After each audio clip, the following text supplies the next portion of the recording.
children are going to take us on a beautiful journey from heaven to the humble manger, which reflects God's great love for humanity. Let us watch prayerfully as these little ones, with their innocent hearts, glorify God through their movements and celebrate the true meaning of Christmas, Emmanuel, God with us.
In Luke chapter 2, verses 10 and 11.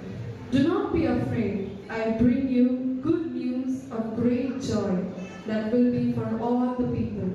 Today, in the town of David, a Savior has been born to you. He is Christ the Lord.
The wise men, we saw his star in the east and have come to worship him. For he is the King of kings and the Lord of lords.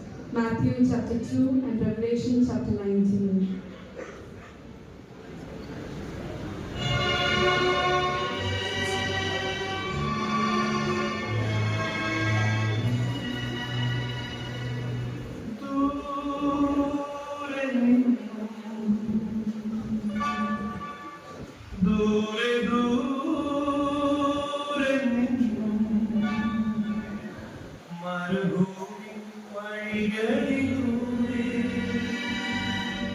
ഒരു കാലിത്തൊഴുത്തു തേടി മൂന്ന് രാജാക്കന്മാരെത്തി.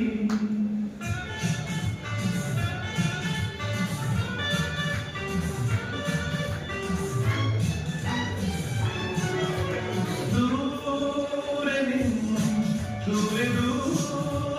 നിന്നും മരുഭൂമിൻ വഴികളിലൂടെ ഒരു കാലിത്തൊഴുത്തു തേടി മൂന്ന് രാജാക്കന്മാരെത്തി.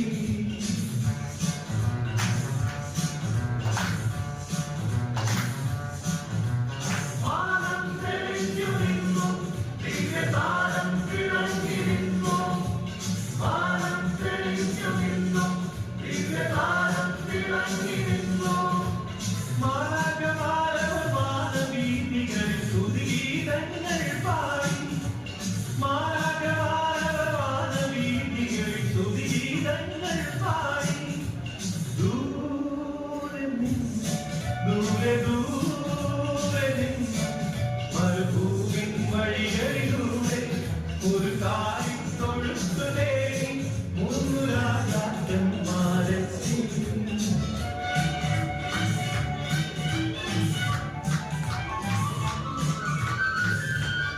The blessed story of our Lord's birth, a wonderful message to teach us to love one another, forgive one another, and live in God's light.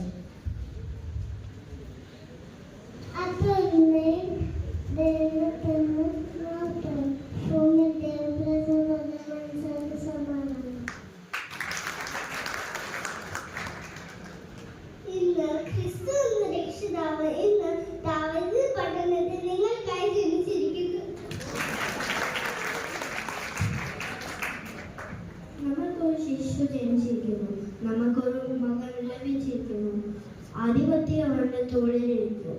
അവൻ അത്ഭുതമന്ത്രി, വീരനായ ദൈവം, നിത്യപിതാവ്, സമാധാനായ പ്രഭു എന്ന് വിളിക്കപ്പെടും.